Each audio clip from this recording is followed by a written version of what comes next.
सात्विक नहीं होते, वो तामसी होते हैं। तो हम देवताओं को विराजमान किया है, तो हमारी वृत्ति सात्विक होना चाहिए। देवताओं की तरह आचरण, न तो हमारा खान पान हो, ना देवताओं की तरह हमारा, राक्षसों की तरह ना हमारा व्यवहार हो, और ना राक्षसों की तरह हमारी दिनचर्या।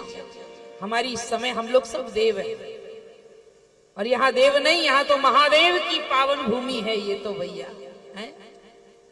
कितने भाग्यशाली हैं आप सब कि पावन पवित्र भूमि पर बैठकर देवों की सानिध्य में यज्ञ भगवान की कृपा से यज्ञ की परिक्रमा लगा रहे हैं। लगा रही हो कि नहीं? कौन कौन लगा रही? हाथ उठा के बताओ। सबरी, ये भगवान, कोई नहीं बची। कितनी? 108। काय से लगा रहे हैं? चना चिरौंजी से हैं? वाह, बहुत अच्छी बात है। यज्ञ की परिक्रमा लगाना चाहिए। जो जितनी यज्ञ की परिक्रमा करता है उतने जन्मों के आवागमन के बंधन से मुक्त हो जाता है। जो जितनी फेरी लगाएगा उतने फेरों से मुक्त हो जाए। 84 लाख योनि का चक्कर लगाना पड़ता है, तब जाकर मनुष्य का शरीर मिलता है। और यहां जितने चक्कर लगा दिए उसमें से माइनस होते जाएंगे आपके साथ, फिर उतने जन्म में आपको जन्म नहीं लेना पड़ेगा। परिक्रमा जो है ये प्रभु की आराधना है। यज्ञ की परिक्रमा करना, प्रातः काल उठ करके स्नान घर से एक जल का लोटा भर के, और आप भगवान यज्ञ के दर्शन फेरी करते हुए जल चढ़ाइए और परिक्रमा करिए। हो सके तो 108 परिक्रमा करिए, और ना बने तो कोई बात नहीं, 108 कर ही लो।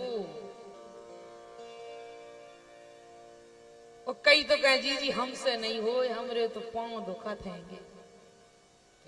तो 51 मत करो तो 21 कर लो। 21 तो कर सकत हो, कहीं नहीं कर पाओ, बहुत ही पांव दुखत है।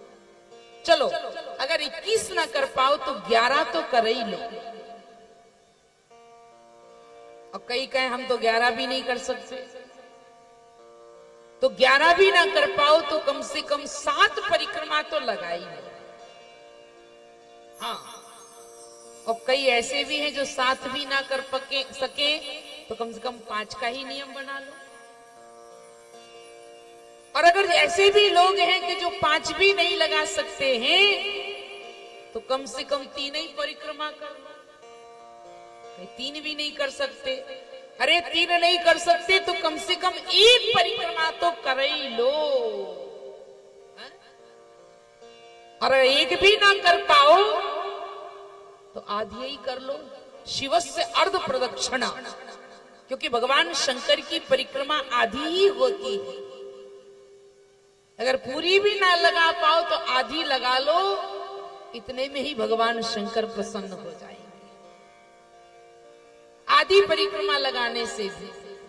और अगर आधी भी परिक्रमा ना लगा पाओ तो भी यज्ञशाला के पास जाकर बैठ जाओ, और जो हमारे आचार्य लोग मंत्र उच्चारण कर रहे हैं उन मंत्रों को काने से श्रवण कर लो, इतने में ही तुम्हारा उद्धार हो जाएगा। भैया ये तो शिव का दरबार है।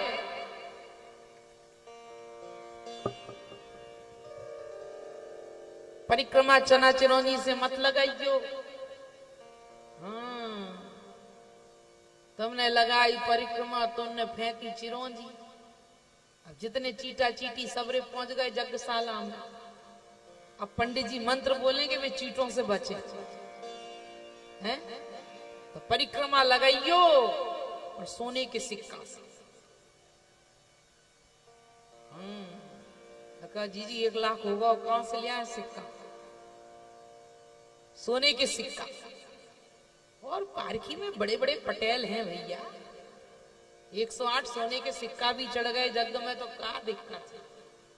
भाई हमारे पास तो नहीं है, तो फिर एक काम करो, सोने के नहीं हो तो चांदी से कर लो, करो। डब्बा में धरे होंगे पुराने बहू के जमाने के,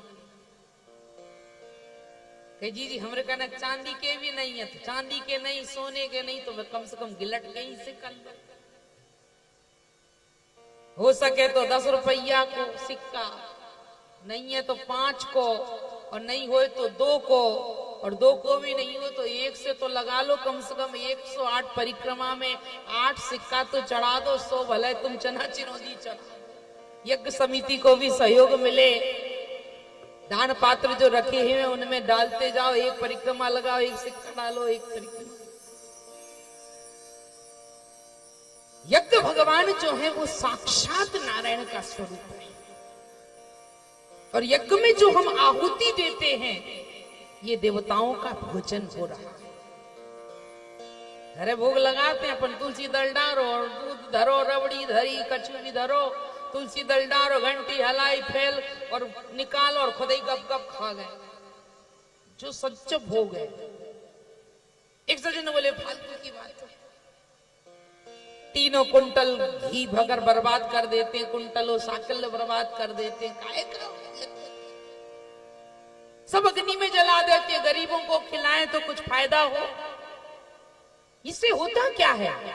हमने कहा ये देवताओं का आहार है, उनकी संतुष्टि होती है। ऐसा आहार होता, अग्नि में जला दिया और कह दे आहार है।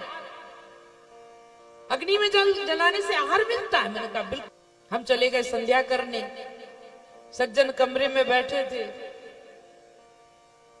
पेपर पड़ा था, वो पेपर पढ़ने लगे। हमने ब्रह्मचारी को बुलाया, मैंने कहा इधर आओ बेटा, वो भट्टी जल रही वहां से कछु अंगारे ले आओ, और भंडार में जाओ और 1 मुट्ठी लाल मिर्ची ले आओ, और ले जा कमरा में धरो, और मिर्ची दाप पे डाल दो, आगी पे डाल दो मिर्ची अंगारों पर, और जोर से दरवाजे की कुंडी बंद कर दो। बस हम जा रहे हैं संध्या करने। हमारे कहे अनुसार उन्होंने कार्य किया, और जैसे ही मिर्ची डाली अंगारे पर और मिर्ची ने जलना शुरू किया, सज्जन कहे दरवाजा खोलो, दरवाजा खोलो, मर गए मर गए मर गए।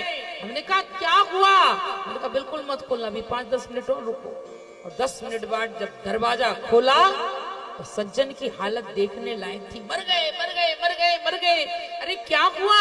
अरे मिर्ची लग गई मिर्ची। हमने कहा आपने खाई? बोले ना। हमने कहा आपने लगाई? बोले ना।